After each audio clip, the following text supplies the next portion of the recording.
Pode sentar, gente. Vamos lá. Segunda aula, né, de Hebreus e Cartas Gerais. E hoje é que nós vamos entrar propriamente nas cartas gerais, né? Eu expliquei semana passada que Hebreus não faz parte desse grupo. Então é agora que a gente começa a tratar de cada carta. Vamos começar com Tiago. Alguém sabe, gente, o que significa o nome Tiago? Tem algum Tiago na turma? Acho que não tem não, né? Pode falar. Tiago vem do nome Jacó. Tá bom? Tiago e Jacó é o mesmo nome. Parece que não tem nada a ver uma coisa com a outra, mas tem tudo a ver.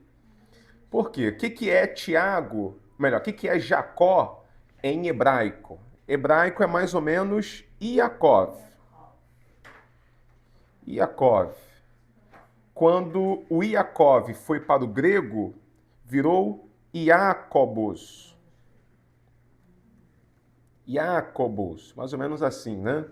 Quando foi latinizado, né? Quando vem para o latim, o que era Iacobos sofreu uma corruptela, que a gente chama, né? Virou Iago. Iago.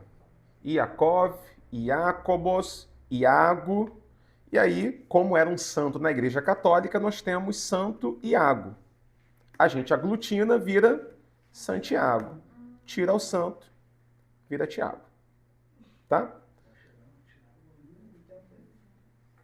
Por isso que Tiago é um nome comum no Novo Testamento. A gente tem vários Tiago. Tem Tiago, filho de Zebedeu, tem Tiago, filho de Alfeu, tem Tiago, irmão de Jesus, tem Tiago, pai de Judas, tem vários Tiagos aí no Novo Testamento, porque como é o nome Jacó, já se percebe que era um nome bastante comum entre os judeus.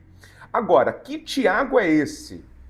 Porque aí nós temos uma divergência entre católicos e protestantes. Deixa eu mostrar esse desenhozinho aqui rapidinho. Por quê?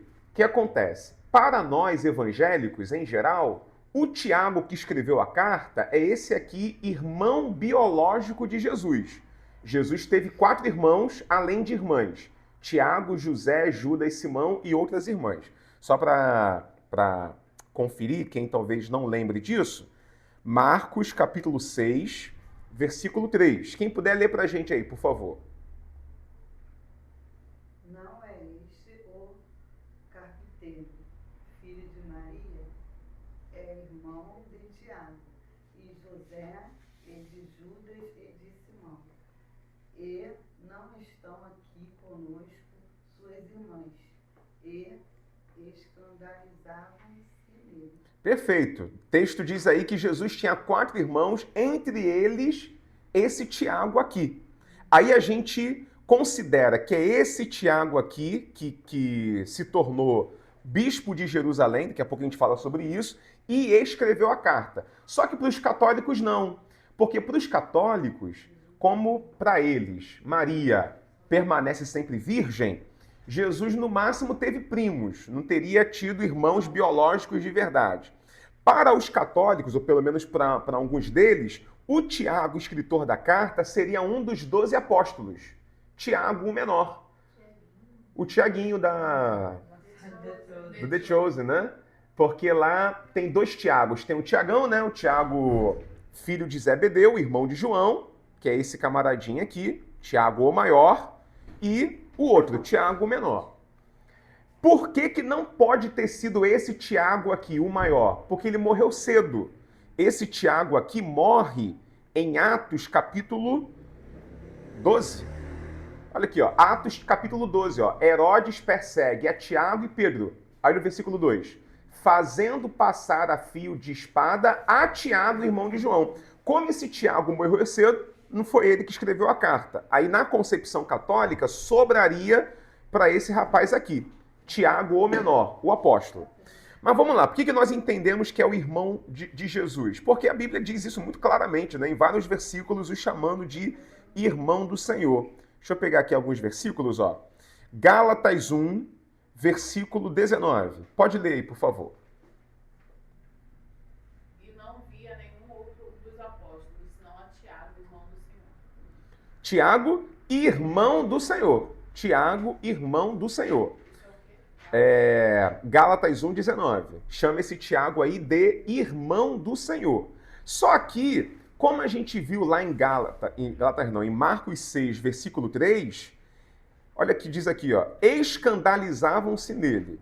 Deixa eu pegar um outro texto que é de João, porque João informa que os irmãos biológicos de Jesus não criam nele. Deixa eu lembrar o versículo aqui certinho. Eu acho que é João capítulo 7. Aqui, ó. João 7, versículo 5. Porque nem mesmo os seus irmãos criam nele. Ou seja, os irmãos biológicos de Jesus não acreditavam nele. Quando é que eles se convertem? 1 Coríntios capítulo 15. Olha o que aconteceu, né? 1 Coríntios 15, versículo 7. Leia aí pra gente, por favor. Depois foi visto por Tiago, depois por todos os apóstolos. Ou seja, quando Jesus ressuscitou, ele apareceu para Tiago. Então acredita-se que esse Tiago aqui, irmão dele, depois que Jesus ressuscitou, ele passa a crer, ele se converte. E aí é baseado nessa experiência que ele vai se tornar aí um crente. Olha o que aparece em Atos agora, ó. Atos 1, versículo 14. Pode ler.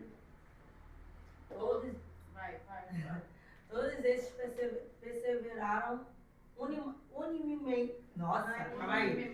Todos estes perseveravam unanimemente em oração e súplicas com as mulheres de Maria, mãe de Jesus, e com seus irmãos. Olha aí, ó, os irmãos de Jesus se juntam aos apóstolos e agora eles começam a servir a Cristo, a servir ao Evangelho.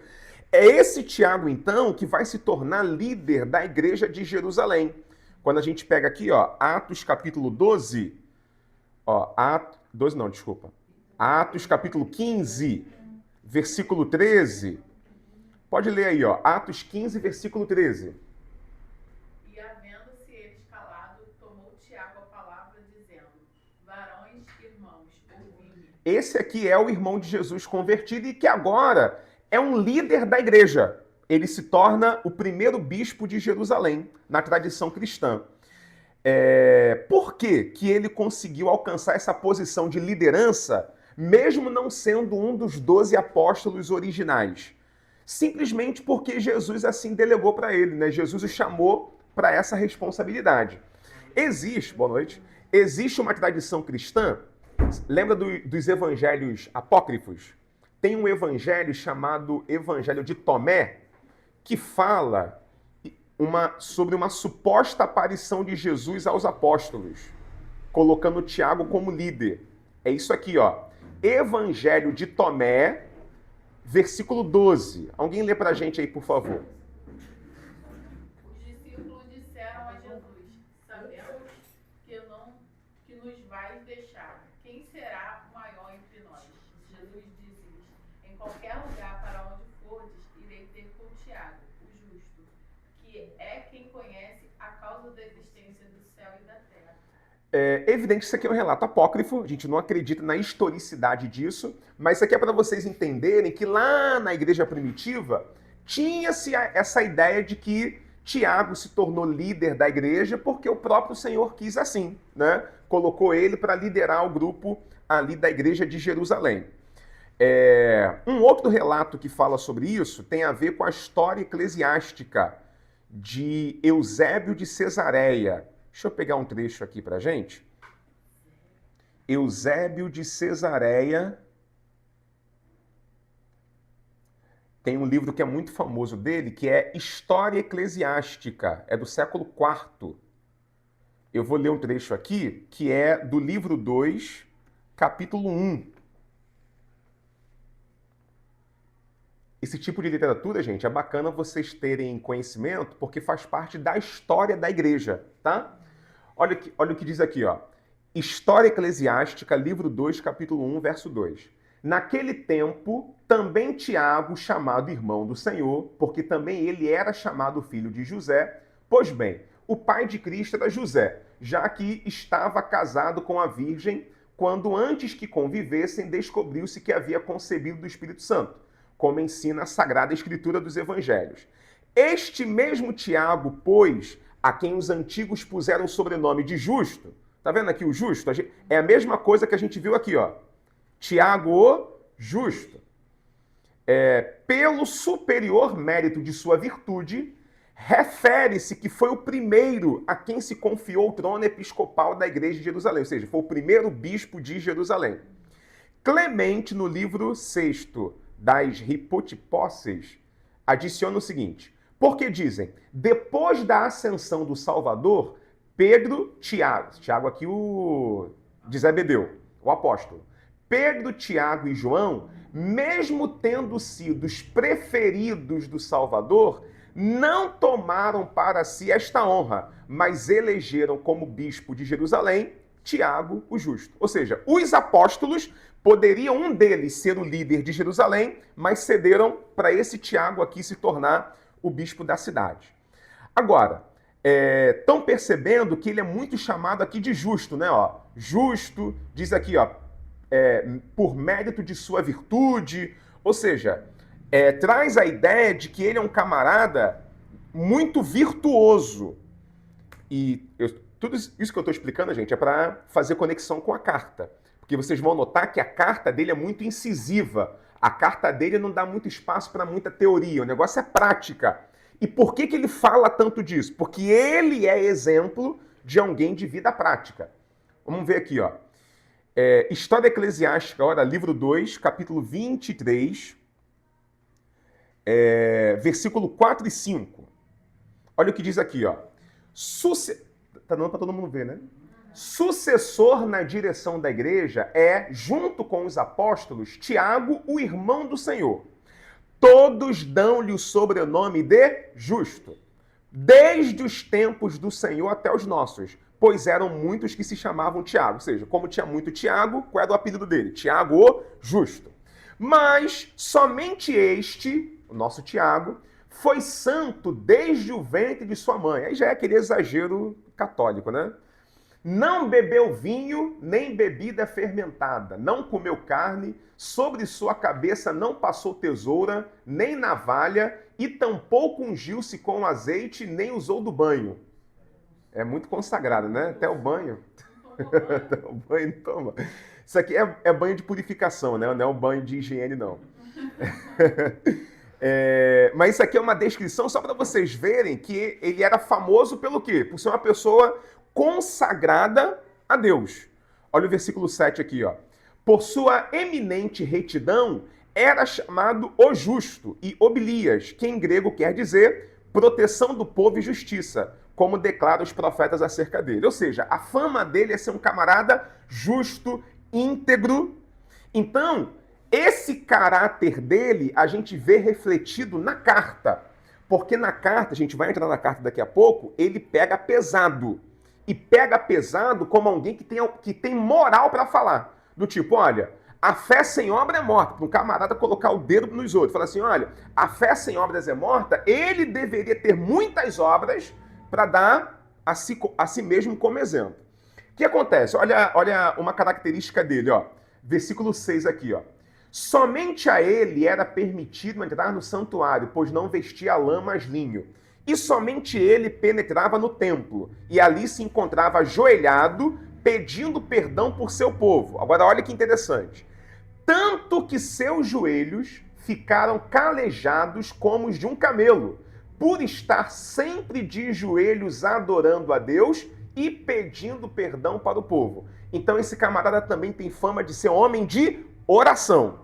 Por que esse dado é importante? Agora vamos entrar na carta e ver algumas coisas que ele comenta. Por exemplo, Tiago capítulo 1, versículo de número 5. Se algum de vós tem falta de sabedoria, o que tem que fazer? Peça a Deus. Ele manda orar. Tiago capítulo 4, versículo 2. Cobiçais e nada tendes, sois invejosos e cobiçosos, e não podeis alcançar. Combateis e guerreais e nada tendes, porque não pedis. Pedis e não recebeis, porque pedis mal. Novamente ele está falando de oração, ele está dizendo, ó, vocês pedem mal. Capítulo 5, versículo 13. Está alguém entre vós aflito? Ore. Olha mais, ó. Versículo 15. A oração da fé salvará o doente. Olha o 16. A oração feita por um justo pode muito ser... O cara fala tanto de oração por quê? Porque ele tinha fama de ter joelho de camelo, de tanto que orava, de tanto de oração que ele era dedicado. Ou seja, ele não está falando de coisa... por que eu estou citando isso? Porque a gente está vendo uma carta de um camarada que gosta de chamar a atenção das pessoas. Só que uma coisa é você querer corrigir os outros cheio de pendência na tua vida. Outra coisa é você corrigir os outros porque você tem autoridade moral da sua vida particular para dar de exemplo. O camarada manda o pessoal orar e fala assim, olha, vocês pedem mal, vocês não sabem orar. Por que ele tem essa moral toda? Porque ele tem fama de ser um homem de oração. Por que ele fala para o pessoal, olha, fé sem obra é morta, tem que ser justo, tem que ser íntegro. Isso aqui é aqui na igreja ou lá fora? Vai, Jó, dá um jeito de Deixa que o Jó é o líder. Fecha a porta aí. Os adolescentes. Faz o chato. Abaixo, gente. Jó vai lá com maior moral. Ó, 17 e 18, ele continua falando de oração, ó. Orando, pediu que não chovesse, depois falou, orou outra vez e o céu deu chuva. Ele tem moral para falar dessas coisas porque ele próprio é exemplo disso. Outra coisa que faz parte da história dele. Ele morreu martirizado, tá? E aqui a gente tem um trecho que narra como que foi a morte dele.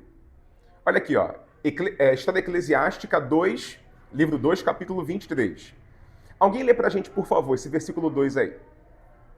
Trouxeram-no e diante de todo o povo pediram-lhe que ele renegasse a fé de Cristo. Mas quando ele, contra a vontade de todos, com voz livre e falando mais abertamente do que esperava, diante de toda a multidão, pôs-se a confessar que o nosso Salvador e Senhor Jesus era Filho de Deus. Já não foram capazes de suportar mais o testemunho deste homem, justamente porque era considerado mais justo de todos pelo grau de sabedoria e piedade a que havia chegado em sua vida. E mataram-no, aproveitando oportunamente a falta de governo, pois tendo morrido na Judéia neste tempo, a administração do país ficou sem chefe e sem controle. Olha aqui, ó, tá dizendo que ele não negou a sua fé em Cristo, por isso que ele morreu. Diz aqui que ele era conhecido pelo seu alto grau de sabedoria. Qual é a primeira coisa que ele recomenda para o pessoal? Olha o capítulo 1, versículo 2. Primeira coisa ele diz assim, ó, irmãos, tende grande gozo quando cairdes em várias tentações, se referindo à perseguição. Ele é exemplo de alguém que foi perseguido e não negou a sua fé. Olha o versículo 5. Se alguém tem falta de sabedoria, peça a Deus. Aqui eu tenho sabedoria e aqui eu tenho oração. Duas características da história dele. Era homem de oração e era homem conhecido pela sua sabedoria. Então, é alguém que tem exemplo para falar, olha, sabe por que eu sou sábio? Porque eu tenho uma vida de oração. Então, vocês têm falta de sabedoria? Peça para Deus, que a todos dá liberalmente. Beleza, gente? Deu para entender essa parte aí? Bom, para quem que Tiago escreve? Tiago, capítulo 1, versículo 2. Pode ler. Tiago, servo de Deus e do Senhor Jesus Cristo, as 12 tribos que andam dispersas de saúde. Bom, o que é isso aqui, gente? 12 tribos. Evidentemente, isso aqui nos lembra o povo judeu, que é dividido em 12 tribos. Só que Tiago, ele está escrevendo para judeus cristãos. Judeus cristãos. São judeus, mas são convertidos a Cristo. Então, são judeus cristãos. Ele os chama de 12 tribos, justamente uma alusão à divisão do povo judeu. O que acontece? Da onde saíram esses judeus cristãos aí? Vamos lá em Atos, capítulo 8, versículo 1. Pode ler. Atos 8, verso 1. E também Saulo consentiu na morte dele. Fez-se naquele dia uma grande perseguição contra a igreja que estava em Jerusalém. E todos foram dispersos pela terra da Judéia e da Samaria, exceto os apóstolos. Ou seja, os judeus cristãos de Jerusalém saíram de lá às pressas e foram dispersos pelas terras da Judéia. A mesma coisa que a gente vê aqui em Tiago 1. As 12 tribos que andam dispersas. Então a galera que vai receber essa carta, boa parte, era daqueles irmãos que um dia estavam em Jerusalém, se espalharam por causa da perseguição e assim foram criando comunidades fora de Israel. Logo, Tiago está se dirigindo a pessoas que estão, ou que pelo menos já lidaram com várias perseguições. A gente leu lá que eles saíram de Jerusalém por causa de perseguição. O que a gente tem aqui é: meus irmãos, tenham grande gozo quando cairdes em várias tentações, sabendo que a prova da vossa fé obra a paciência. Ou seja, é tudo para explicar, né, para mostrar para eles que, ainda que estivessem sendo perseguidos por amor ao Evangelho, valia a pena perseverar até o fim. Agora, uma outra coisa que dá para a gente deduzir desse público é que é um público pobre em sua maioria, e que trabalha em lavouras. São pessoas que mexem com agricultura, com plantação, com natureza. Por que a gente pode ter essa perspectiva sobre os receptores dessa carta? Por exemplo, deixa eu pegar aqui, ó, Tiago, capítulo 1, vários versículos. Vocês vão perceber que toda hora Tiago fala de algum elemento da natureza. Olha aqui, ó, Tiago 1,6. Porque quem duvida é semelhante à onda do mar, que é levada pelo vento. Versículo 10. O rico em seu abatimento, porque ele passará como flor da erva. Versículo 11. Porque sai o sol com ardor e a erva seca, a sua flor cai. Tá percebendo o quanto que ele vai citando coisas da natureza? Tiago 1,17, ó. Toda boa dádiva e todo dom perfeito vem do alto, descendo do Pai das luzes. Tiago 1,21. Recebei com mansidão a palavra em vós enxertada. É linguagem de natureza, de agricultura. Olha o Tiago 3,7. Porque toda a natureza, tanto de bestas feras como de aves, répteis, animais do mar, se amansa e foi dominada pela natureza humana. Ou seja, falando de animal. Tiago 3,11. Porque, porventura, deita alguma fonte de um mesmo manancial, água doce e água amargosa, pode também a figueira produzir azeitonas e a videira figos.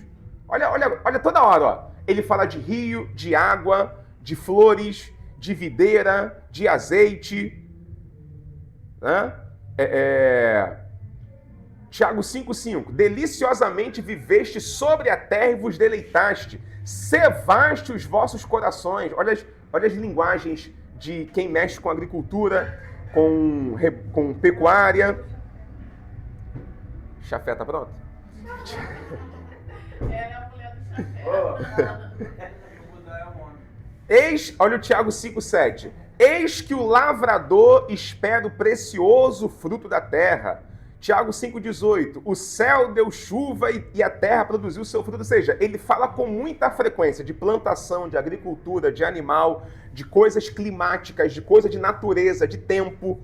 Esse tipo de linguajar traz a ideia de que ele está escrevendo para um público que trabalha com isso, que lida com isso, tá?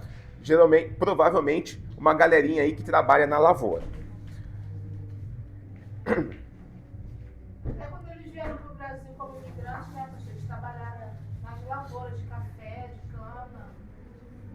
Se você for ver a história da imigração aqui, os judeus vieram para o Brasil, eles trabalhavam aqui como os italianos também vieram para trabalhar nas lavouras.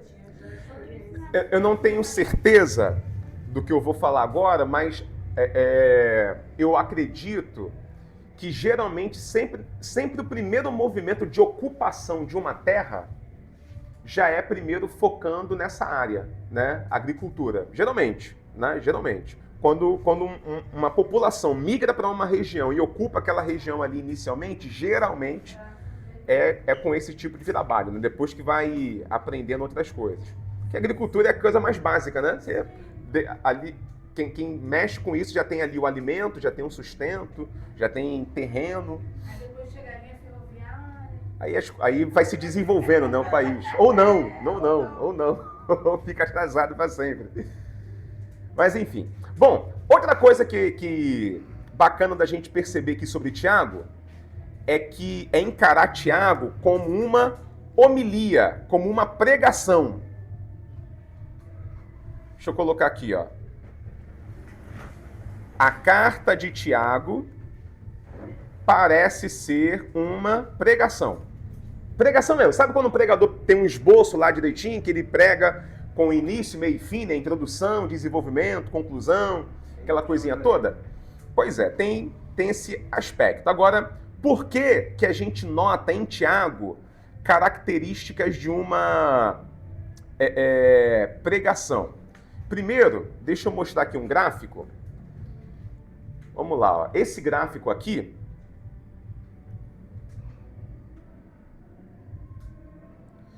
tá vendo aqui o título, ó? Verbos imperativos nas epístolas. Vamos lá. O que acontece? Esse gráfico mostra a quantidade de verbos no imperativo que aparece em cada carta do Novo Testamento, tá? De Romanos até Judas. Quais são as cartas que mais têm verbos no imperativo? 1 Coríntios, em primeiro lugar, e Romanos em segundo, tá? 1 Coríntios e Romanos. E a terceira carta que mais tem? Tá aqui, ó. Nosso Tiago. Por que essa característica ela é importante? O que remete, gente? Verbo no imperativo. Usa-se verbo no imperativo para dar ordem, para exortar, para chamar atenção, para encorajar, para dizer o que você deve ou não deve fazer. Então, se Tiago é uma carta que tem tanto imperativo assim, isso indica que a carta é como uma pregação. É ele escrevendo para um público, dando ordem. Vocês têm que fazer assim, assim, assim, assim, assim. Ele não é muito cortês nas palavras. O negócio dele é exortar, né? É exortar, é encorajar, é corrigir, é chamar atenção. E como pregador... Sabe aquela coisa do pregador? Durante a pregação, a gente vai usando os vocativos também, né? Meus irmãos, isso, aquilo, outro, amado... Tiago usa toda hora isso. Irmãos. Olha aqui, ó. Olha como é que começa a carta, ó. Olha o versículo 2. Olha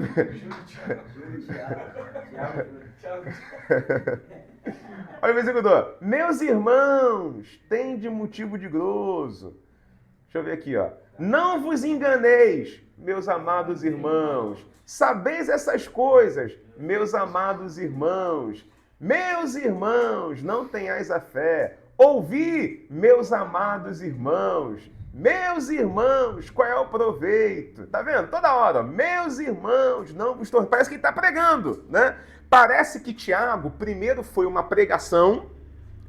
Parece que ele pregou, é como se ele tivesse pregado num culto em alguma igreja e alguém falou assim para ele: Tiago, essa pregação foi muito boa, você não quer transformar isso em livro, não? Porque parece que ele pega a pregação dele e converte isso numa carta, né? Para poder exortar aí os seus leitores. Inclusive, numa pregação você tem linguagem carinhosa, mas dependendo da pregação, você pode usar uma linguagem até mais pesada. Como é que o João Batista pregava? Chamava o povo de meus irmãos? Não. Raça de víbora. Tiago tem hora que ele sai da graça? Tem, ó. Tipo isso aqui, ó. Não vou ler na atualizada, não. Gosto mais da corrigida aqui. Tiago, capítulo 4, versículo 4. Olha aqui. Adúlteros e adúlteras, não sabeis vós que a amizade do mundo é inimizade contra Deus? Chamou tanto de... Aqui embaixo tem outro irmão, ó. Irmãos, não falei mal do outro. Chama de irmão, mas no meio da pregação, seu adúltero, sua adúltera, seu infiel. Ou seja, aquela mensagem para machucar, né? Seu vadio. Pois é. Ela perceber que ela é a terceira ali pelo tamanho dela, né? Se ela fosse maior. Se fosse maior, não, mas é uma boa observação. Até porque, vamos lá, ó, 1 Coríntios As duas têm 16, é uma carta grande. Uma carta grande. Romanos, ela é grande, porém, ela só aparece aqui como a segunda que mais tem verbos no imperativo, porque lá em Romanos, capítulo 16, várias vezes o autor Paulo usa esse imperativo aqui, ó. Saudai, tá vendo? Isso aqui é imperativo também, conta, né? Saudai, saudai, saudai. Então não é uma coisa tão pesada, né? Também ele está falando para Roma, né? Que era uma das piores ali, de pecados do Tem seu fundo de razão também. Tinha que dar uma puxada realmente de orelha. Mas aqui, Tem 5. Tiago, ele usa muito imperativo e muitos vocativos, porque é como se ele tivesse na pregação. Olha aqui, ó, Tiago 4, do versículo 8. Olha como é que na pregação ele chama os outros de pecador. Chegai-vos a Deus, e ele se chegará a vós. Limpai as mãos, pecadores. Pecadores? E voz de duplo ânimo. O que é isso, gente? Voz de duplo ânimo. É o cara que oscila, é de dois papos, né? Camarada bipolar, camarada que tá com ânimo para a igreja e outro para o mundo, né? Ou seja, tá meio lá, meio cá. Meio lá, meio cá. Mas era só naquela época lá? Só naquela época. Graças a Deus. Graças a Deus não tem.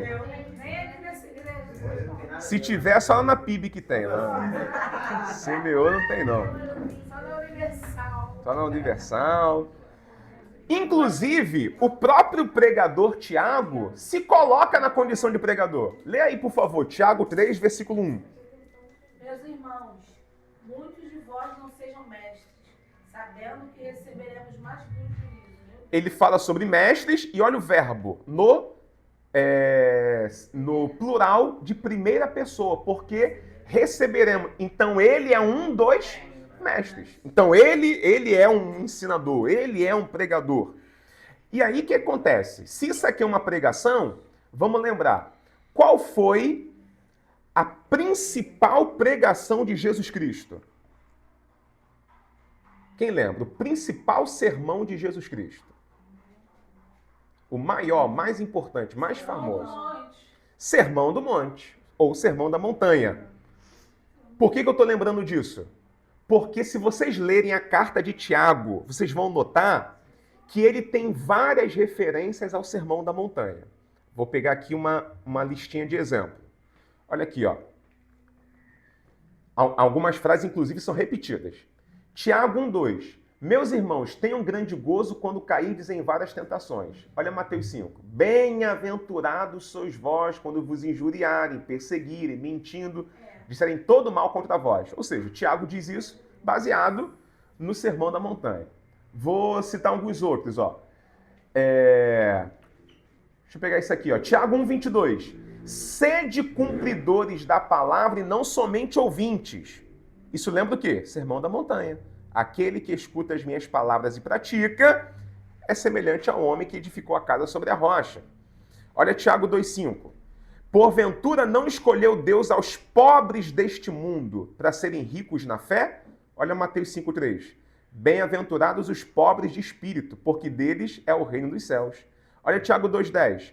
Porque qualquer que guardar toda a lei e tropeçar em um só ponto, tornou-se culpado de todos. Olha o Sermão da Montanha, Mateus 5:19.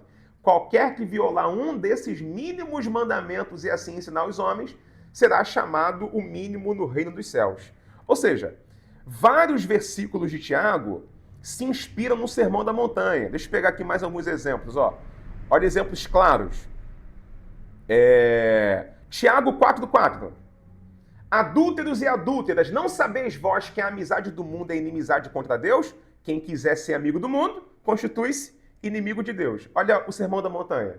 Ninguém pode servir a dois senhores, porque ou há de odiar um e amar o outro, se dedicará a um e desprezará o outro. Não podeis servir a Deus e a mamão. Olha aí, ó. Tiago 5:9. Irmãos, não vos queixeis uns contra os outros, para que não sejais condenados. Sermão da Montanha purinho. Não julgueis, para que não sejais julgados. Isso aqui, então, Isso aqui parece que Tiago estava lá e ouviu a pregação, né? Tiago 5:12, ó. Sobretudo, irmãos, não jureis nem pelo céu, nem pela terra, nem façais qualquer outro juramento, mas que a vossa palavra seja sim, sim e não, não. Gente, sermão da montanha puro. Mateus 5. Eu, porém, vos digo, de maneira nenhuma jureis, nem pelo céu, que é o trono de Deus, seja, porém, o vosso falar, sim, sim, não, não. Ou seja, Tiago é uma pregação e ele se baseia na maior pregação de todas, de Jesus Cristo, né? Que é a pregação do Sermão da Montanha. Esse aqui, pastor, vou tirar uma foto. Que é isso aqui? Isso aqui tem lá naquela bibliotecazinha também.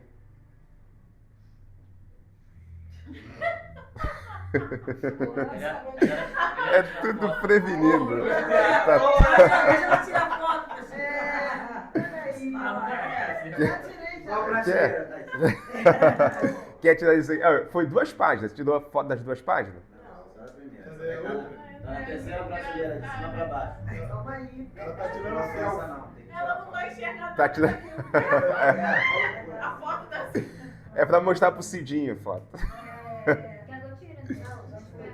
Beleza. Tem lá no negócio, né? Na biblioteca. Tá lá, tá na biblioteca. Numa pregação, sempre tem que ter, ó, introdução, desenvolvimento e a conclusão. Assim, nós vamos estudar a homilética em algum momento, mas eu posso antecipar que geralmente na conclusão a gente retoma alguns tópicos que foram abordados só para fechar ali e solidificar a informação. Então a introdução apresenta o tema e a conclusão ela fecha o tema reforçando aquilo que já foi dito. Olha o que Tiago faz. Vamos ver o início. Ele começa, ó, Tiago capítulo 1, no versículo 2. Meus irmãos, tenham grande gozo quando cairdes em várias tentações, sabendo que a prova da vossa fé é obra paciência. Tenha, porém, a paciência sua obra perfeita, para que sejais perfeitos e completos. Se algum de vós falta sabedoria, peça a Deus que a todos dá liberalmente e não lance em rosto. Peça, porém, com fé, não duvidando. Bom, então ele falou aqui, ó, de alegria na tentação, provação, paciência, sabedoria, oração. Isso ele falou no início da pregação. Quando você vai para o final do livro, da carta dele, né, Tiago, capítulo 5, a partir do versículo 7. Lembra que ele falou de paciência no início? Sede, pois, irmãos, pacientes. Sede vós também, pacientes. Lembra que ele falou lá de alegria? Está alguém de vós aflito? Ore. Está alguém contente? Cante louvores. Lembra que ele falou de oração? A oração da fé salvará o doente. Ou seja, ele está como se estivesse encerrando uma pregação, reforçando aquilo que ele já disse desde o começo. Tudo isso aqui, gente, é para vocês perceberem o quanto que a carta de Tiago foi toda meticulosamente organizada, ainda que não pareça, porque quem lê a carta de início parece que, como Lutero dizia, parece que Tiago pegou uma porção de coisa e jogou assim no papel. Não, não é bem assim. Tiago teve sim uma noção do que ele quis dizer e para quem quis dizer. Mas isso aqui é bacana para a gente entender o estilo dele e a forma dele falar. Bom, vamos agora tratar das questões mais importantes, né? Qual é o principal tema da carta? A carta trata principalmente da fé prática. Ou seja, vocês conhecem essa expressão aqui? Ortodoxia. Ortodoxia é a crença verdadeira ou a crença original. Isso é ser ortodoxo, tá, gente? O que é ser ortodoxo? Ortodoxia é você ser fiel à versão original, ao certo, aquilo que é verdadeiro. Agora, então, o que é um judeu ortodoxo, por exemplo? É aquele que pretende ser o mais fiel ao judaísmo original. Porque como o judaísmo passou por várias mudanças, o judeu ortodoxo é aquele que não aceita muitas mudanças. Ele gosta de preservar o que é original, tradicional. Metodista ortodoxa. que tem a metodista ortodoxa? Porque a metodista, depois que o John Wesley, né, fundou a igreja, a história foi fazendo a igreja ter caminhos diferentes, ter interpretações diferentes, ter práticas diferentes. O que é o metodista ortodoxa? É o que se pretende ser fiel ao ensinamento original dos metodistas. Então, sempre que tem essa palavrinha ortodoxo, é com esse conceito, geralmente, né? Agora, por que eu estou citando isso? Porque além da ortodoxia, existe a ortopraxia. O que é a ortopraxia? É a prática verdadeira, prática correta. Ou seja, não adianta eu ser ortodoxo e as minhas práticas não serem condizentes com isso. Ortopraxia é eu ter a prática correta. Eu tenho que ser um cristão com crenças corretas e práticas corretas, tá?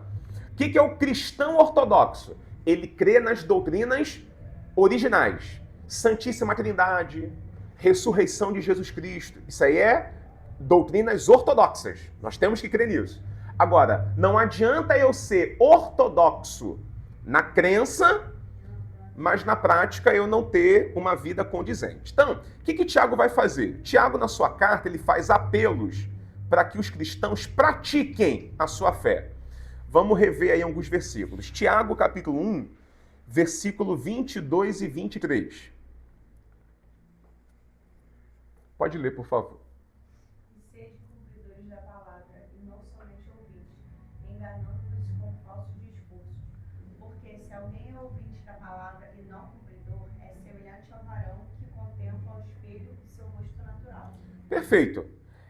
Ou seja, se não tiver uma prática daquilo que aprende, é ilusório. É uma vida cristã fantasiosa. Logo, essa carta, gente, ela é de fundamental importância para nós, porque é ela que nos coloca na parede, vamos dizer assim, na berlinda, para mostrar, você é crente ou não? Você é um crente de verdade ou não? Porque eu posso dizer que sou crente, eu posso responder perguntas de crente, né? Posso parecer crente. Mas, se eu não tiver uma conduta de crente, tudo isso é falso. Tudo isso eu estou me enganando com falsos discursos. Então, vamos ver quais são as principais práticas, né, que ele chama a atenção para que a gente entenda essa carta. Vamos começar aqui com o versículo 5, que a gente já leu algumas vezes, mas agora eu vou frisar outra coisa. Ó. Se algum de vós tem falta de sabedoria, vamos primeiro falar de sabedoria. O que é sabedoria, gente? Alguém consegue me definir? O que é sabedoria? Como é que você sabe que uma pessoa tem sabedoria? Quando ela domina o assunto, estuda o assunto, ela sabe. Quando ela domina um assunto, alguém pensa diferente? Não só assunto, né? É uma vida, sei lá, até na forma de aconselhar, de saber falar quando é necessário, né? Ficar quieto, assim, é um conjunto, né? A postura também, que às vezes a postura também ensina, né? Sabedoria é você falar aquilo que você vive, aquilo que você É o equilíbrio do conhecimento da pessoa com a vida que ela leva. Perfeito. Ó, essa última definição, ela já se aproxima mais do conceito de sabedoria na Bíblia. É exatamente isso. Ó, vai ganhar até uma medalhinha.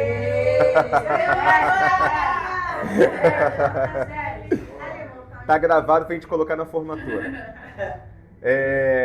Sabedoria de que Tiago fala não é ligada simplesmente ao conhecimento da pessoa, de acumular informação. Sabedoria tem a ver com a prática, com a conduta, com a maneira de agir. Então, eu não sou sábio por eu ser um intelectual, por eu ser um poliglota, por eu ser um cientista. O cristão é sábio quando ele é uma pessoa educada, tratável, amiga, fiel, humilde, honesta. Lembra que a gente estudou muito sobre isso nos livros poéticos quando falamos de provérbios. A sabedoria em provérbio tem a ver com o quê? Com conduta. Então, quando o Tiago diz aqui, se alguém tem falta de sabedoria, essa sabedoria não tem a ver simplesmente com a intelectualidade. Porque se eu não sou uma pessoa que tenha muito conhecimento, eu não vou receber conhecimento orando, não. Eu vou receber conhecimento estudando. Porque você é uma pessoa que não sabe das coisas, você não tem inteligência, não conhece o assunto, não adianta... Por exemplo, eu tenho que fazer uma prova para o vestibular. Como é que eu vou me preparar para a prova? É orando? Né? É na oração que o anjo vai descer, vai enfiar na minha cabeça todas as questões, eu vou chegar lá e vou responder? Não, se você quer passar na prova, no vestibular, vai estudar. A sabedoria que Tiago fala aqui, que se você sente falta, você pode pedir a Deus, é aquela sabedoria da prática, do tipo, Deus, eu não estou conseguindo colocar em prática a tua palavra na minha vida. Eu não estou conseguindo agir de acordo com a tua vontade. Eu não sei para onde ir, o que fazer. Eu não sei quais decisões tomar na minha vida. Eu não sei de que maneira me comportar. Eu assumi um desafio agora que eu não sei como lidar. É esse tipo de deficiência ou de limitação que, se você sentir falta, você peça para Deus, que a todos dá liberalmente. Foi isso que Deus deu para Salomão. Quando Salomão pede sabedoria, ele não está querendo ser simplesmente um gênio intelectual. Ele pediu sabedoria para governar Israel.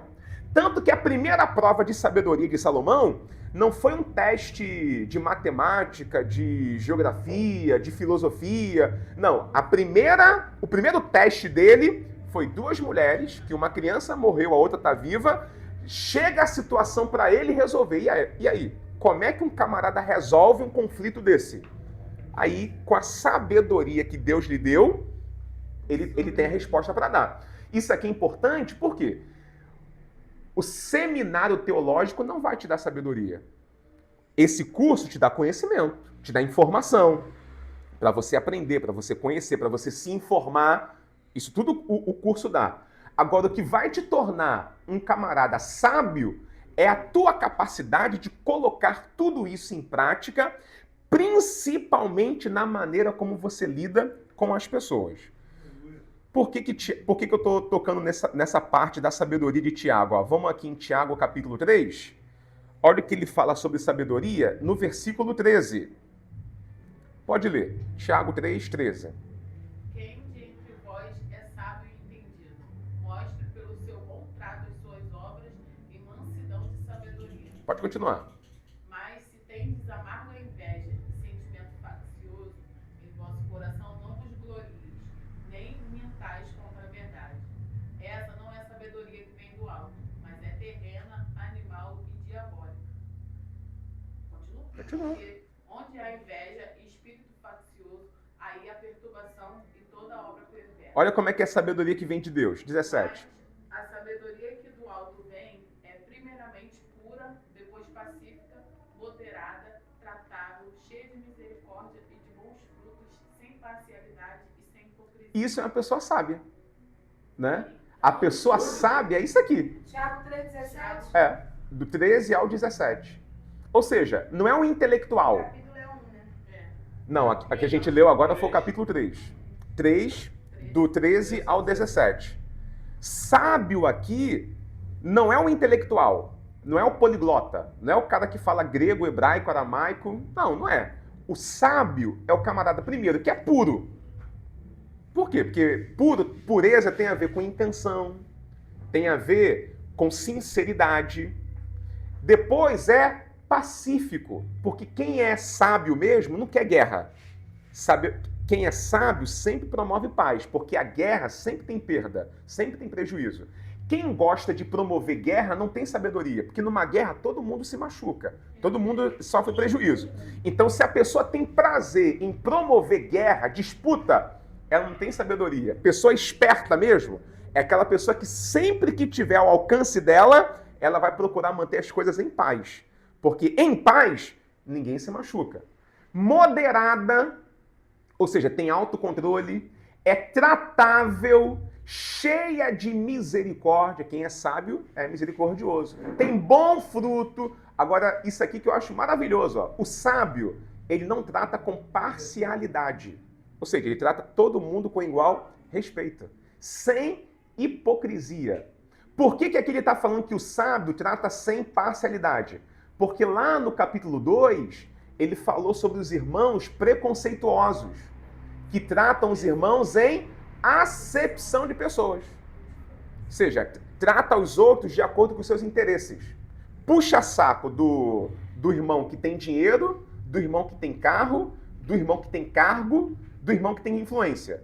Agora, se chega na igreja alguém que não tem carro, não tem dinheiro, não tem influência, não tem cargo, trata essa pessoa com desdém, com menosprezo. Isso é acepção de pessoas. Só na Judéia que tem isso. Por isso que ele escreveu pra lá, cara. Não é pra isso. Ainda bem que isso aqui é só para quem está disperso. A gente não está disperso, a gente está... Meu Deus, fala aí, Deus. Fala pra igreja. Dá água aí, Júlio, por favor. Fazer uma pausa agora. Fazer uma pausinha agora, daqui a pouco a gente recomenda. Ficou até com sede agora. Pode beber, postei.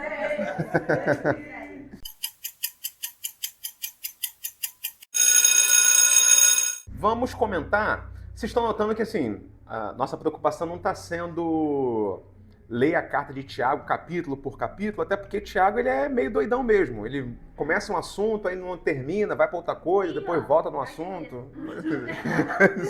Parece que Tiago tem esse... Tiago escreve o pessoal disperso, mas na mente dele acho que era dispersa também. Falou que Né? Tem Verdade, TDAH. quem olha nas Falou coisas teu discípulo da de Bíblia não entende Jacó. nada. Tiago tem TDAH. Mas a Não Bianca, entenda, não. a Bianca é a pessoa mais aleatória que eu Aqui ninguém tem TDAH. Nem quer, imagina. Não tem pouco. Bom, vamos pegar aquela parte de Tiago que é uma das mais polêmicas, porque parece estar em conflito com Paulo sobre a justificação pela fé ou pelas obras, né? Vamos entender essa parte aqui, ó. Tiago, capítulo 2, a partir do versículo 19. Quem puder ler pra gente aí, por favor, do 19 em diante. Só falou São José. Tu crês que há um Deus, fazes bem, também os demônios o creem e estremecem. Ó, só um ponto. Tá notando que isso aqui é meio que irônico, né? É mais ou menos a ideia de ele estar pregando. Ah, tu crê em Jesus? Ou tu crê em Deus? Legal, parabéns. Demônio também. Até na escrita você percebe o tom irônico dele, né? Continua. Mas, ó homem vão. Isso aqui tem uma tradução leve, né? É mais ou menos inútil. Olha a pregação dele. Ô inútil! Quer tu saber que a fé sem obra é morta? Mais ou menos isso. Pode continuar. Queres tu saber que a fé sem obras é morta? Porventura, nosso pai Abraão não foi justificado pelas obras quando ofereceu sobre o altar o seu filho Isaque? Bem vês que a fé cooperou com as suas obras, e pelas obras a fé foi aperfeiçoada. E cumpriu-se a escritura que diz, e creu Abraão em Deus, e foi isso imputado como justiça, e foi chamado amigo de Deus. Vedes então que o homem é justificado pelas obras, e não somente pela fé. Bom, só até aí, até porque esse versículo 24 é o principal, né? O homem é justificado pelas obras e não somente pela fé. Essa frase ela se torna polêmica porque parece entrar em conflito com o que Paulo diz em Romanos 3, versículo 28. Pode ler aí. Concluímos, pois, que o homem é justificado pela fé, sem as obras da lei. Ou seja, enquanto em Romanos Paulo fala que a justificação é pela fé sem as obras, Tiago fala que é sim justificado pelas obras também. Isso aqui foi Romanos 3, 28. 3, 28. Aí vamos lá. Para a gente entender a diferença, a gente tem que fazer essa comparação aqui, ó. Obras em Paulo, obras em Tiago. Quando Paulo disse que nós não somos justificados pelas obras, ele estava se referindo a que tipo de obras? Ele está se referindo a obras da lei de Moisés. Quais são essas obras da lei de Moisés? Exemplo, circuncisão, rituais, sacrifícios, né? Ou seja, são as obras da antiga aliança. Paulo, é desse tipo de obra que Paulo fala. Nós não somos justificados por isso. Ninguém é justificado porque se circuncida, porque pratica rituais, porque oferece sacrifícios. Nada disso torna o homem justo diante de Deus. Quando Tiago fala em obras, as obras dele são obras de serviço ao próximo. Como caridade, solidariedade, né? Não só de serviço ao próximo, mas também da própria conduta cristã, de obediência, submissão, etc.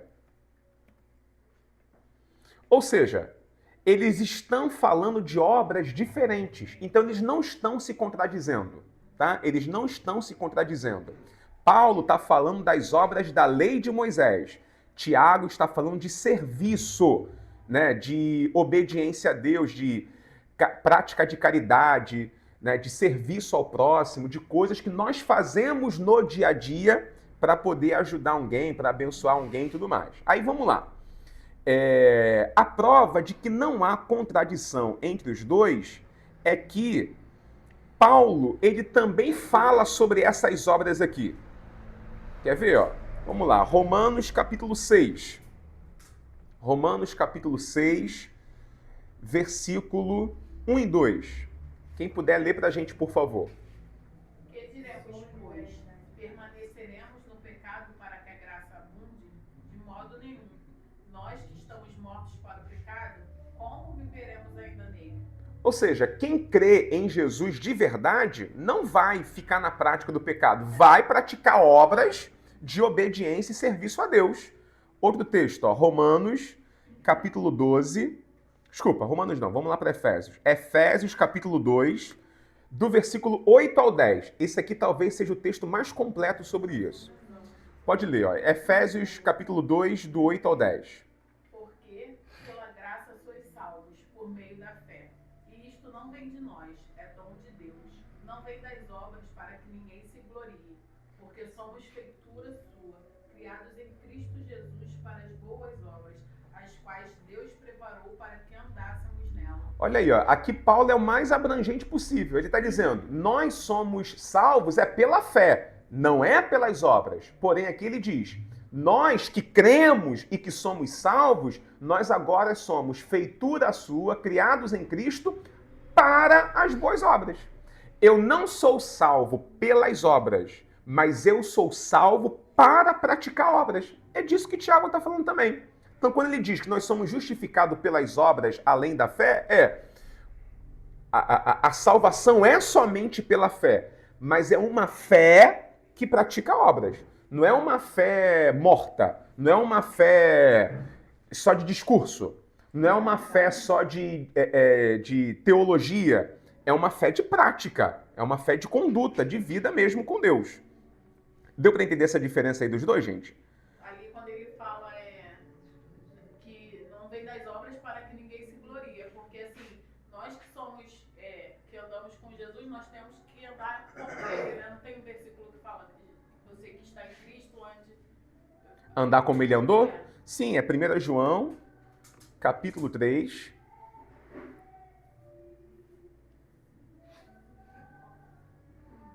Eu acho que é esse.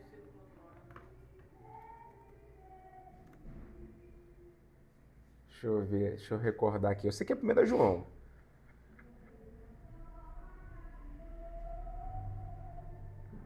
(2), versículo 6. Aquele que diz que está nele também deve andar como ele andou.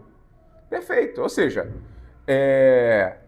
voltando aqui para Efésios, nós não somos salvos só pelas obras para que ninguém se glorie. Nós somos salvos pela fé em Cristo, só que quando a gente crê em Jesus de verdade, essa fé nos impele a praticar boas obras. Por isso que diz aqui, ó, para as boas obras que Deus preparou para que andássemos nelas. Tá?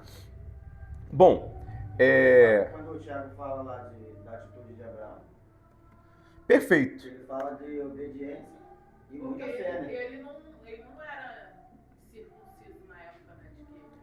Aqui é interessante lembrar de Abraão, porque Paulo também usa o exemplo de Abraão. Inclusive, a gente já explicou isso quando a gente estudou Romanos. Lembra nas cartas paulinas, que a gente estudou Gálatas e Romanos? Aí a gente falou por que Paulo usou Abraão como exemplo de quem é justificado pela fé. Aí o relato era, Abraão, ele não foi... Tipo assim, primeiro Abraão creu em Deus e depois que ele foi circuncidado, né? E a Bíblia fala em Gênesis 15 que ele creu e isso lhe foi imputado por justiça, mesmo não sendo circuncidado. Isso prova, então, que antes da circuncisão já era possível ser justo. Como? Crendo, tá? Agora, Tiago usa também o exemplo de Abraão para falar sobre ser justificado pelas obras, só que aqui ele pega o caso do filho Isaque. Diz aqui, ó, bem vês que a fé cooperou com as suas obras e que pelas obras a fé foi aperfeiçoada. Cumpriu-se a escritura que diz, creu Abraão em Deus e foi-lhe isso imputado como justiça e foi chamado o amigo de Deus. Isso aqui nós também já vimos, mas já faz bastante tempo. Nós falamos sobre isso na aula de Pentateuco, quando a gente estudou um pouco sobre Abraão. Por que Deus pediu para Abraão sacrificar o próprio filho? Em Gênesis 22. Por que Deus fez esse teste com Abraão? Vamos dizer assim, né? E aí, uma das coisas que a gente viu aqui é o seguinte. Às vezes as pessoas pensam que Deus quis testar Abraão meio que para ver se Abraão ia ser fiel mesmo, se ia ser obediente mesmo. Só que Deus não precisa desse tipo de teste para saber alguma coisa. Ele é onisciente, ele já sabe tudo. Então, para Deus submeter alguém a uma experiência como essa, é pensando não em algo que Deus precisa saber, mas em algo que Abraão precisa saber. Abraão precisa aprender. E o que Abraão precisava aprender aqui? Abraão precisava aprender a confiar, a ter intimidade com Deus. E Abraão aprendeu a lição. Como é que a gente sabe disso? Quando a gente pega o mesmo relato de Hebreus capítulo 11, quando fala sobre a fé de Abraão, que ofereceu o próprio filho, o que o narrador diz aqui, ó, versículo 17. Pela fé, ofereceu Abraão a Isaque quando foi provado. Sim, aquele que recebera as promessas ofereceu o unigênito. Sendo-lhe dito, ou seja, Deus tinha dito para Abraão, em Isaque será chamada a tua descendência. Abraão, então, ele subiu o monte, convicto que Deus era poderoso para até dos mortos o ressuscitar. Ou seja, não é porque Deus quer saber algo de Abraão. Na verdade, Deus quer que Abraão, ele aprenda sobre Deus, que Deus ele é tão bom e tão confiável e tão poderoso, que não importa, se ele fez uma promessa, ele vai cumprir.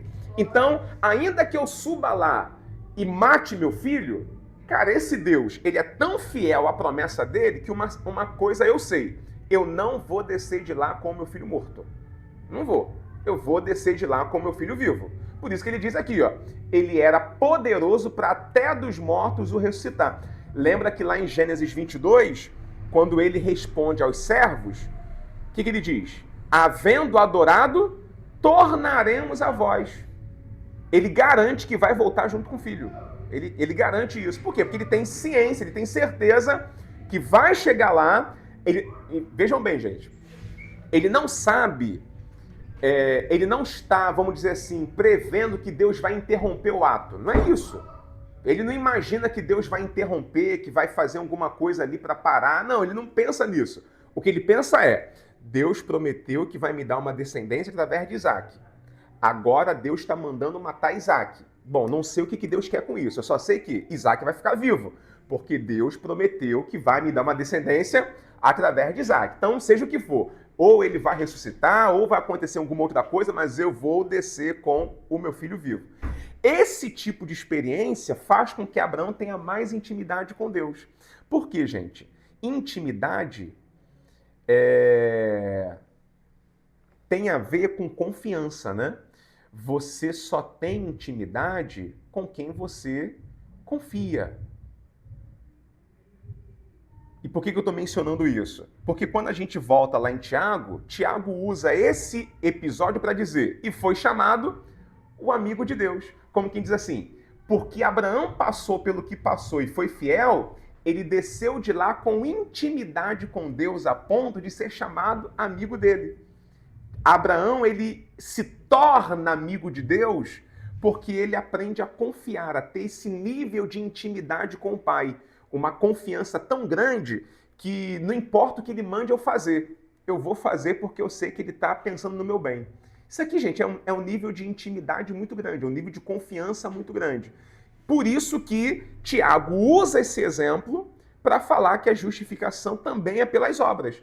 Porque quem crê vai procurar ter esse tipo de relacionamento com Deus. Não tem como eu falar que eu creio em Deus e ao mesmo tempo me manter distante dele. Se eu creio em Deus de verdade, essa fé tem que me impelir a querer conhecê-lo mais, a querer aprender mais dele, a querer me relacionar mais com ele. E foi isso que Abraão fez. Beleza, gente. Depois ele ainda cita o exemplo de Raabe, né?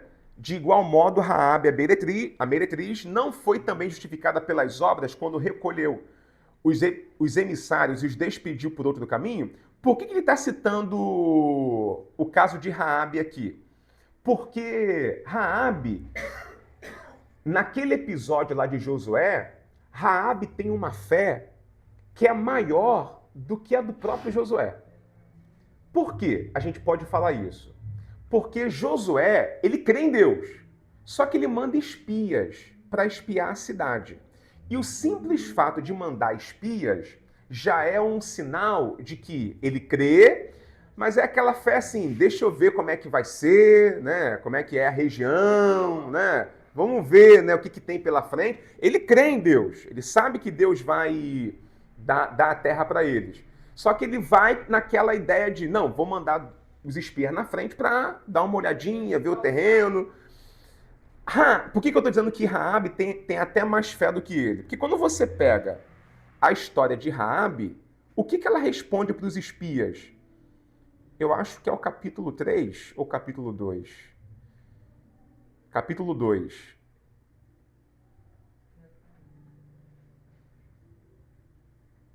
Olha o versículo 9. Deixa eu ver se é isso aqui.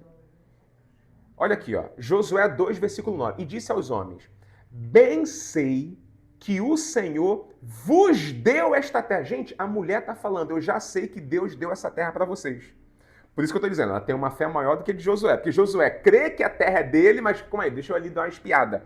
A mulher já diz, eu sei que Deus já reservou essa terra para vocês. E que o pavor de vós caiu sobre nós. E que todos os moradores da terra estão desmaiados diante de vós. Porque temos ouvido que o Senhor secou as águas do Mar Vermelho diante de vós quando saís do Egito. Ou seja, ela crê no Deus de Israel, ela reconhece que esse Deus é verdadeiro e poderoso, só que nada disso adiantaria se ela não acolhesse os espias na sua casa. Então é porque ela os acolhe que ela demonstra confiança nesse Deus. Tanto que depois foram lá na casa dela e ela contou uma historinha dizendo que não estava lá. Ou seja, gente, isso aqui é para mostrar, na versão de Tiago, que relacionamento com Deus tem que ter prática, tem que ter obra. Não pode ser só na teoria, não pode ser só no conhecimento, tem que ter prática. No caso da Raabe, ela só tinha fé, né? Ela passa a ter obras quando ela acolhe os espias. Acolher os espias foram as obras da fé dela. Porque também não adiantava ela dizer, não, eu acredito que o Deus de vocês deu essa terra para vocês. Mas aí na hora de ajudar os espias, ela não faz nada. Aí não é adiantar. O que mostra que ela tem uma fé obreira, eu acredito tanto no Deus de vocês, que eu vou proteger vocês aqui e colocar minha vida em risco. Ou seja, porque já que o Deus de vocês é o mais forte, se eu fizer algo por vocês, esse Deus vai me proteger de alguma forma. E foi exatamente isso que Deus fez por ela. Deus a guardou da morte no meio da cidade. Bom, vamos lá. Outro foco que Tiago vai dar também na sua carta, agora é relacionada à questão de ricos e pobres. Ricos versus pobres. Várias passagens de Tiago, ele bate nesse grupo aqui. Tiago bate nos ricos. Vamos ver algumas coisas que Tiago fala sobre os ricos. Porque tem uma palavrinha-chave na carta dele, que é a palavra presunção. Olha aqui, ó. Tiago 4,16. Alguém lê pra gente aí, por favor. Mas agora, os gloriais em vossas presunções. Toda glória, tal como esta, é maligna. O que é presunção, gente? Presunção tem a ver com você se achar mais do que você realmente é, você pensar de si mesmo mais do que a realidade mostra. Ou seja, uma pessoa que tem um ego muito inflado. Ele se acha superior aos outros, ele se acha melhor do que os outros, ele acha que está numa condição de superioridade e pode humilhar alguém. E rico costuma ser presunçoso, muitos ricos são. Por quê? Porque como ele tem dinheiro, ele acha que o dinheiro dele pode comprar tudo. Então, Tiago, ele várias vezes prega contra os ricos. O problema, evidentemente, não é a riqueza em si, mas é o amor ao dinheiro. Vamos pegar aqui algumas passagens em que ele denuncia o pecado dos ricos. Tiago, capítulo 1, versículo 9 a 11. Alguém lê pra gente aí. Mas glorie-se o irmão abatido na sua exaltação, e o rico em seu abatimento, porque ele passará como a flor da erva, porque sai o sol com ardor e a erva seca, e a sua flor cai, e a formosa aparência do seu aspecto perece. Assim se murchará também o rico em seus caminhos. Assim se murchará o rico em seus caminhos. No capítulo 2, Tiago fala sobre quando o irmão pobre chega na igreja. Vou ler aqui, ó, versículo 2. Porque se no vosso ajuntamento entrar algum homem com anel de ouro no dedo, com vestidos preciosos, e entrar também algum pobre com sórdido vestido, e atentardes para o que traz o vestido precioso, e lhe disserdes, assenta-te tu aqui num lugar de honra, e disserdes ao pobre, tu fica aí em pé, ou assenta-te debaixo do meu estrado, porventura não fizeste distinção dentro de vós mesmos, e não vos fizeste juízes de maus pensamentos? Ouvi, meus amados irmãos, porventura não escolheu Deus aos pobres desse mundo para serem ricos na fé e herdeiros do reino que prometeu aos que o amam? Mas vós desonrastes o pobre. Porventura não vos oprimem os ricos e não vos arrastam aos tribunais? Porventura não blasfemam eles o bom nome que sobre vós foi invocado? Isso aqui é curiosíssimo, gente, porque mostra a desigualdade na igreja, né? Quando chega um irmão pobre, ele é tratado com desdém. Quando chega um rico, ele é todo honrado. Só que, não sei se vocês repararam nesse texto, quem está fazendo isso com o pobre também é pobre, não é rico. É pobre humilhando o pobre. Onde que a gente vê isso? Olha aqui, ó. Olha o 6. Mas vós desonrastes o pobre. Porventura não vos oprimem os ricos? O que Tiago está dizendo? Vocês tratam mal o pobre e puxa saco do rico. O mesmo rico que oprime vocês. Ou seja, olha a incoerência. Sim, porque esses ricos, eles são opressores. Lembra que eu falei que muitos deles deviam ser trabalhadores de lavoura? Provavelmente, esses ricos são aqueles que oprimem o trabalhador, oprimem, não honrando os direitos, os salários deles. Ou seja, fazendo aquele trabalho escravo, aquele trabalho opressor, aquele trabalho que só fazia trazer lucro para os ricos e os trabalhadores pobres continuavam na pobreza. Ainda é assim. Pois é.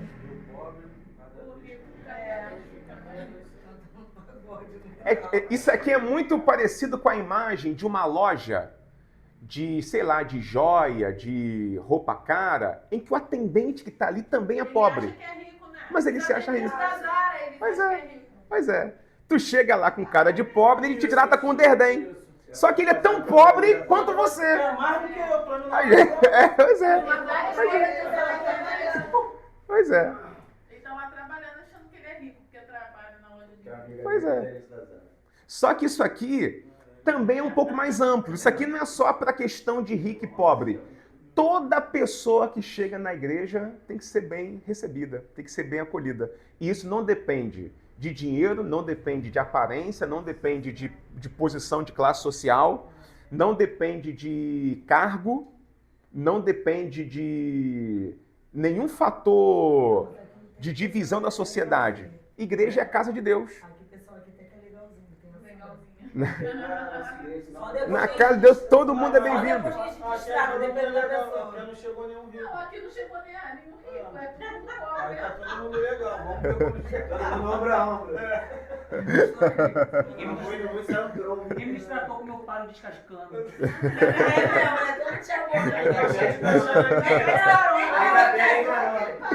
Nem cara tem, eu adoro. Amo charanga, amo carne, amo Olha aqui, ó.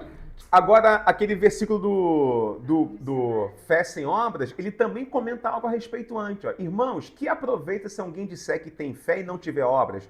Porventura a fé pode salvá-lo? Se o irmão ou irmã estiverem nus, tiverem falta de mantimento cotidiano, e algum de vós lhe disser, ide em paz, aquentai-vos, fartai-vos, e não lhe derdes as coisas necessárias para o corpo, que proveito virá daí? Assim também a fé, se não tiver obras, é morta. Outra passagem que ele denuncia os ricos. Tiago 4,13. Eia, agora vós que dizeis, olha o pessoal que tem dinheiro, hoje ou amanhã iremos a tal cidade e lá passaremos um ano e contrataremos e ganharemos. Ou seja, é o camarada que está fazendo viagem de negócio, achando que vai lucrar, vai ganhar dinheiro. Aí Tiago diz assim, digo-vos, não sabeis o que acontecerá amanhã, porque o que é a vossa vida? É um vapor que aparece por um pouco e depois se desvanece.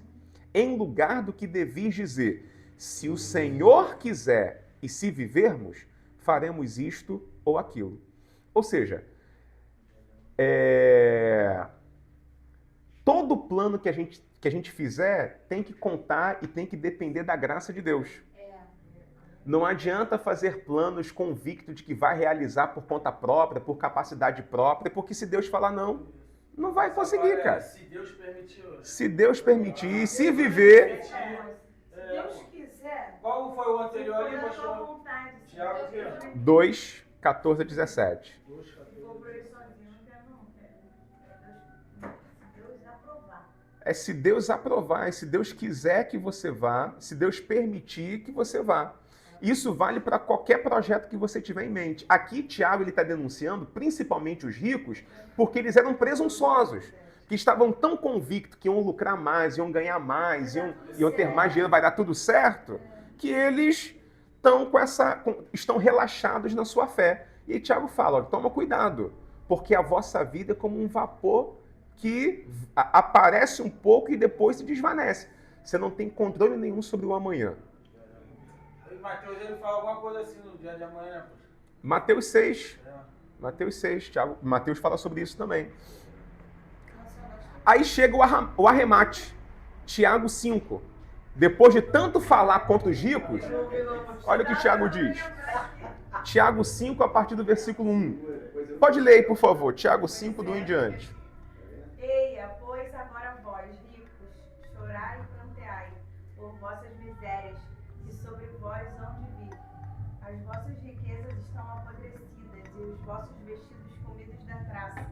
O vosso ouro e a vossa prata se enferrujaram, e a sua ferrugem dará testemunho contra vós.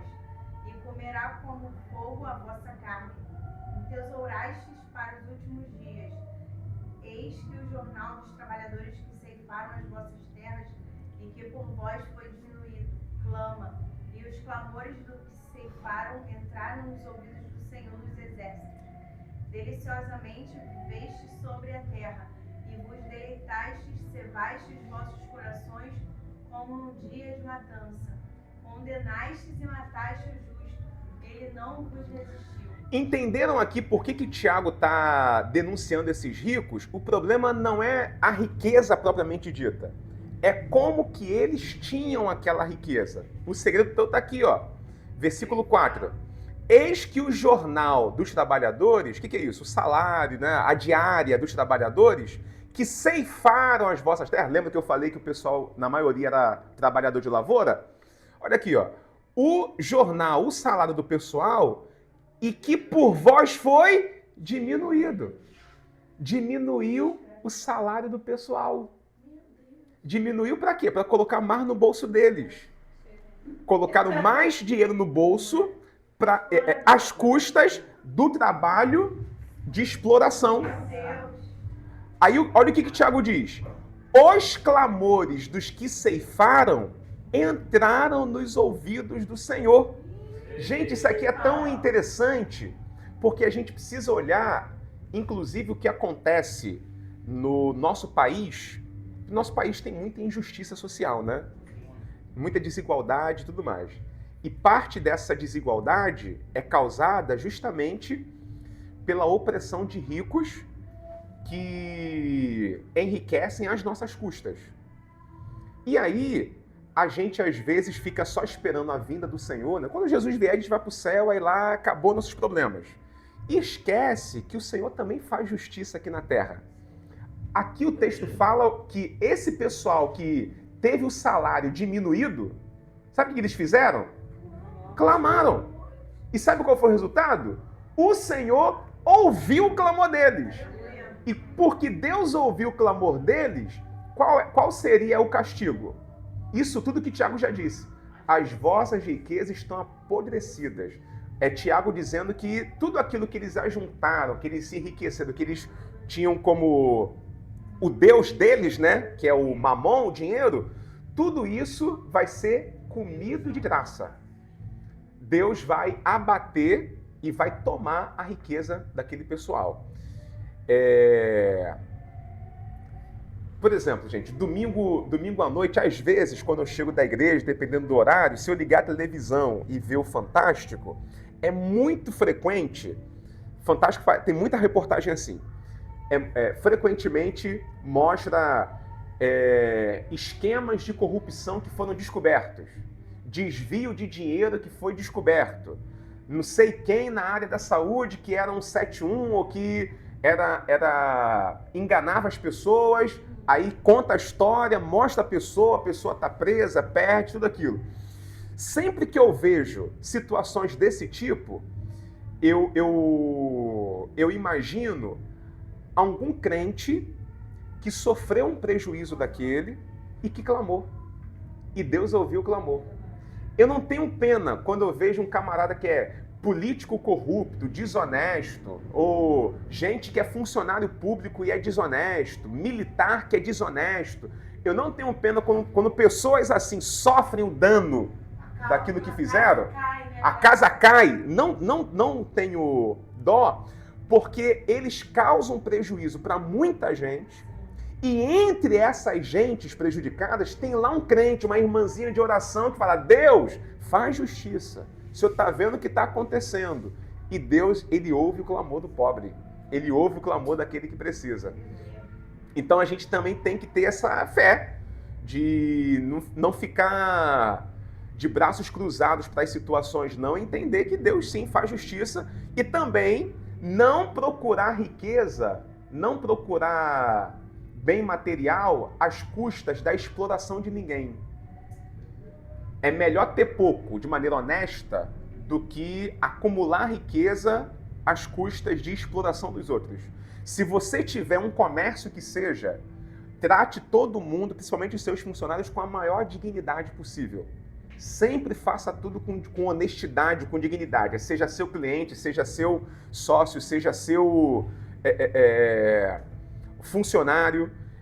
Tratar todo mundo com dignidade, com honestidade, porque a justiça, o juízo de Deus chega. Porque senão a casa cai. A casa cai e Deus derruba a casa. O próprio Deus derruba a casa. Tá? Aí pode usar esse Com todo mundo que está lá embaixo. Anotei, para pedir um momento. Acho que eu não vou mandar pro pastoral. Tem muito...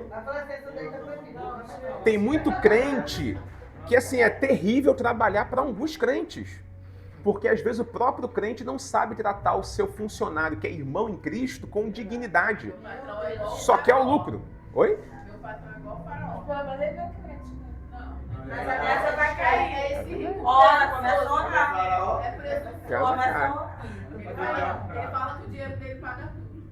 Dá pra dar, já tem um Agora no respaldo. pescoço dele. Uma hora a conta chega. A conta que ele não vai conseguir pagar, uma hora chega. Sempre chega. Essa conta aí não dá pra pagar, né? Essa conta... Agora a conta não Mas, vai pastor, vira e mexe, acontece alguma coisa com ele.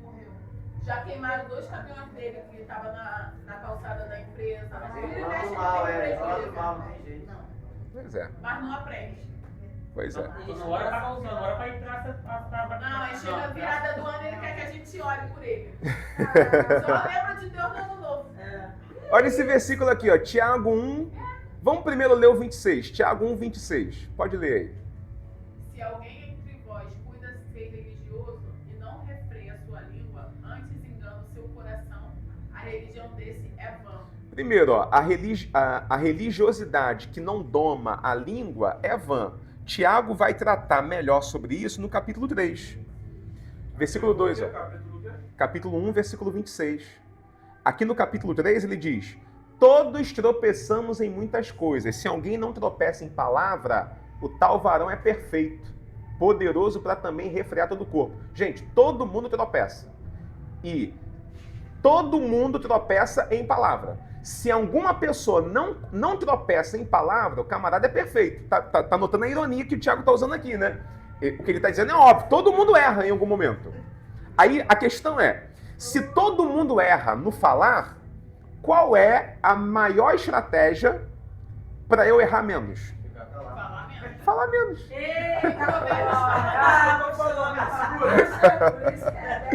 Falar menos. Em Provérbios que fala da língua, né? Sim, sim. Em quase todos os capítulos. Quem muito fala, muito erra.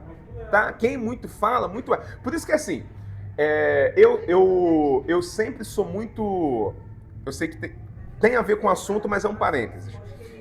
Hoje um rapaz mandou um vídeo para mim de um influencer, né, de rede social, que ele vive postando vídeo criticando pregação. Toda vez que ele acha um errinho de pregação, ele vai lá e grava aquele vídeo. Aqui, o pregador falou isso. Aí ele tem aquele prazer de ficar corrigindo o erro do pregador. Vive assim. Ele é o juiz da pregação. Pois é.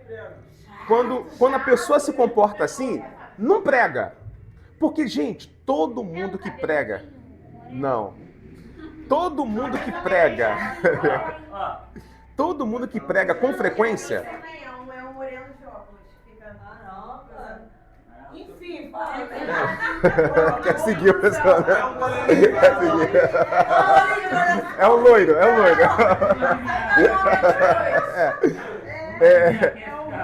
Todo mundo que prega com frequência erra, gente. Erra. Se você fica lá 40 minutos falando, cara, vou pegar Tiago, se você é capaz de pregar 40 minutos e não tropeçar em palavra, você é perfeito. Não tem como. Se você ficar 40 minutos falando, você imagina, a pessoa prega uma vez, 40 minutos, 1 hora, já está sujeito a erro. Imagina um pregador que prega toda semana.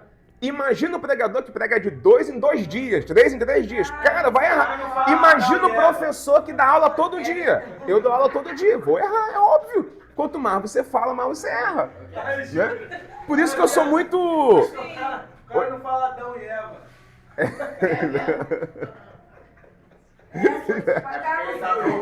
cara não fala Eva. O cara não fala Eva. Fala Eva e seu marido. Ele tá voltando de viagem, de lá pra cá. Logo, a melhor estratégia pra gente errar menos no falar é falar menos. Porque não tem, se você fala muito, não tem como você ser uma pessoa que vai conseguir sempre ser coerente, sempre ser cuidadoso. Não tem cara, você vai falar besteira em algum momento. O único camarada que fala e fala sem errar é Deus. Que a palavra dele é perfeita. Ele detém todo o conhecimento. Por isso que Tiago diz aqui, ó, ora, nós pomos freio nas bocas dos cavalos, para que nos obedeçam, e conseguimos dirigir todo o seu corpo. Vede também que as naus, sendo tão grandes e levadas de impetuosos ventos, se viram com um bem pequeno leme. 5. Assim também a liga um pequeno membro, e gloria-se de grandes coisas. Vede quão grande bosque um pequeno fogo incendeia. Língua de fogo. Fofoca isso aí, né? É mesmo? Fofoca, calúnia, capítulo 3, difamação. Anota. Aí, olha o que ele diz aqui no versículo 8. Mas nenhum homem pode domar a língua. Olha como ele está sendo realista. O que ele quer dizer com isso? Nenhum homem pode domar a sua língua. No sentido de que se eu falar, achando que eu vou conseguir ser polido, cuidadoso em tudo que eu falo, não vai conseguir. A melhor maneira de não falar besteira, ficar quieto. Melhor maneira. Se não tem o que falar, fica quieto. Se você acha que tem o que falar, pensa 2 vezes para ver se realmente vale a pena falar. Se não, respira, vê se é o momento para falar, vê se a pessoa quer ouvir, para aí sim você falar. Fala, né, que o pastor estava em algum lugar, não sei se ele viu alguma coisa, ele falou, o camarada levantou o dedo, né, para poder falar. Aí o cara que estava lá de frente falou, espero que as suas palavras sejam melhores do que o seu silêncio.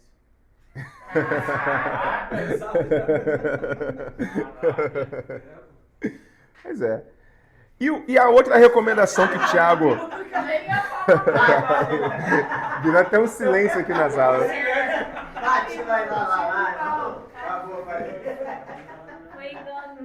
Agora voltando no capítulo 1. Tiago 1:27. A religião pura e imaculada para com Deus o Pai é esta: visitar os órfãos e as viúvas nas suas tribulações e guardar-se da corrupção do mundo. Isso aqui a gente nem precisa se aprofundar tanto, porque a gente já falou muito quando estudamos os livros proféticos. Que a gente comentou lá que uma das principais mensagens que os profetas pregaram, tipo Amós, Miqueias, Isaías, foi denunciando que a religião que importa para Deus é cuidar do irmão. Se eu sou muito devoto, religioso, gosto de louvor, de liturgia, mas não cuido do próximo, do meu irmão, minha religiosidade é vã. E Tiago só está corroborando isso. Esse negócio de cuidar, ela é tão importante que a gente até precisa reinterpretar um versículo, que é Tiago capítulo 5. A gente já vai encerrar agora. Ó. Tiago capítulo 5, que é isso aqui, ó, versículo 14. Está alguém entre vós doente? Chame os presbíteros da igreja e orem sobre ele, ungindo com azeite em nome do Senhor. E a oração da fé salvará o doente. O Senhor o levantará e, se houver cometido pecados, ser-lhe-ão perdoados.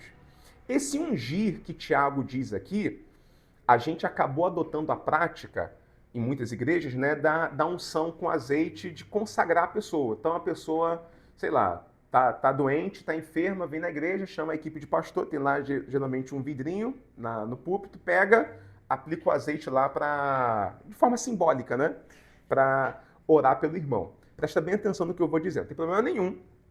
As igrejas em geral que repetem essa prática. Porém, não é disso que o Tiago está falando.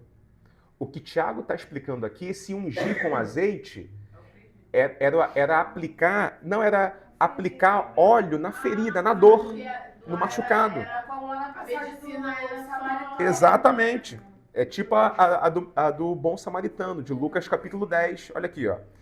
Aproximando-se, atou-lhe as feridas e, deitando-lhes azeite e vinho, ou seja, ele cuidou o vinho, é a questão do álcool, para limpar ali a região, esterilizar. O azeite é para aliviar a dor, a dor que a pessoa tá sentindo, traz um alívio e um conforto para a pessoa.